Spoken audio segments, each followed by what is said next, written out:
If you are interested in stories with happy endings, then you have come to the wrong place. Not only does this story not have a not so happy ending, but it also does not have a happy beginning. This is the story of how an 11-year-old girl was capable of committing murder not once, but twice in the span of a few weeks. It was the summer of 1968 when Martin Brown's body, who was only 4 years old at the time, was found dead with saliva and blood running down his cheeks. After further investigations, the police found no signs of violence and ruled the cause of death as an accident. A few weeks later, though, another body was found dead. It was the body of 3-year-old Brian Howie. But this time it was clear that this was no accident. The 3-year-old was found strangled in an industrial area where many of the local kids used to play in. The 3-year-old had many strange wounds, including puncture marks on his thighs, partially mutilated genitalia, as well as clumps of hair cut off his head, and they also found a letter M scratched on his skin with a razor.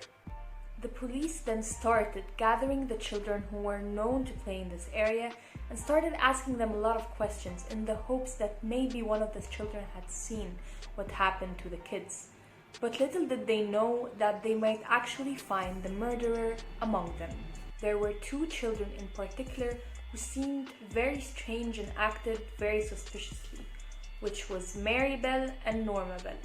Side note, I know that they had the same last name, but they were not related. It's just a coincidence. Obviously, the police then decided to carry an investigation and question these 2 girls. And for a long time, the police were getting very mixed messages from both of them. First, each child denied having anything to do with the murder of both children, but then each person decided to blame the other one later on. Long story short, the police were able to find out that Mary Bell was the one who committed the murder. The police figured out that Mary Bell was the murderer for 3 main reasons. The day Brian had died, a detective saw Mary Bell standing outside the house of the child and smiling, as well as rubbing her hands when they brought the coffin outside. The second reason is that Norma Bell told the police how Mary Bell came and gave her a detailed description on how she killed Brian, as well as telling her how much she enjoyed doing it. The third reason why Mary was convicted of the murder is that after she had committed the crime, a nursery school was vandalized and broken into late at night, where she had wrote down a note that said, "I murder so that I can come back," which later on she had admitted of writing. While Mary was awaiting trial, the guards noticed how strange her behavior was. They saw how detached she was. They said that she lacked a lot of emotions, as well as that she was an extremely manipulative girl and showed a lot of intelligence. The guards also noted the many strange comments that she said, one of them being that she liked hurting little things that could not defend themselves. And after further psychiatric evaluation, she was labeled as a psychopath. Now there was one question remaining. Why was a child like that? Why did an 11-year-old kill? What led her down this dark path? Was Mary Bell just a natural-born killer? Or was there more to this story? As it turns out, there really was more to this story. During the trial, family members of Mary Bell started to come out and explain everything that Mary has endured during her childhood. When Mary was first born, her mother's first response was, "Get that thing away from me." And as a result, her mother constantly tried to give her away to any of her family members. She even tried to give her away to a woman who was refused adoption. And every time she tried to do that, the family members would constantly try to bring Mary back and give her back to her mother. Most of the family members also said that Mary had become detached and very cold when she was only 2 years old. To add to this, when Mary was only 5 years old, she witnessed her friend's death when she was hit and killed by a bus. You'd think that Mary's past would stop there, but unfortunately this was not the case. Mary's mother did not only reject her, she was also a prostitute who tried to kill her many times by overdosing her on a lot of drugs.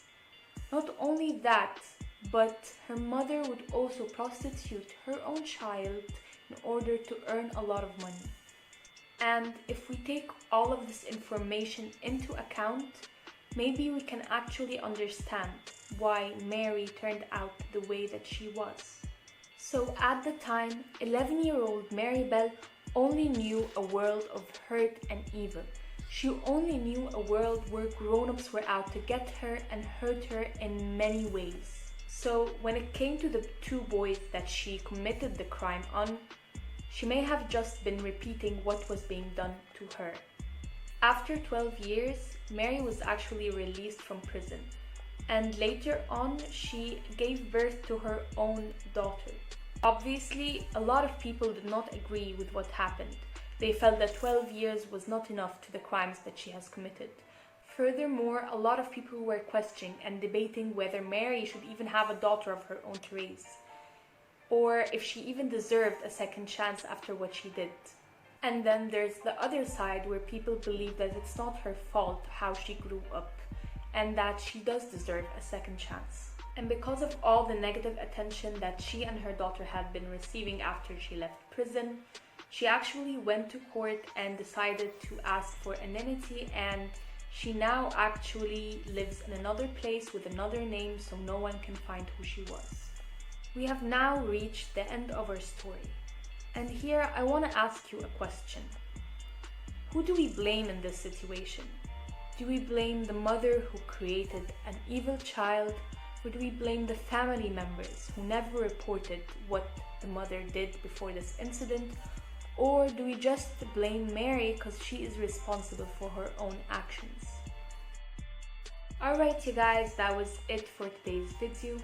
And I would really love to hear your thoughts and opinions about the story in the comments below. Alright, bye!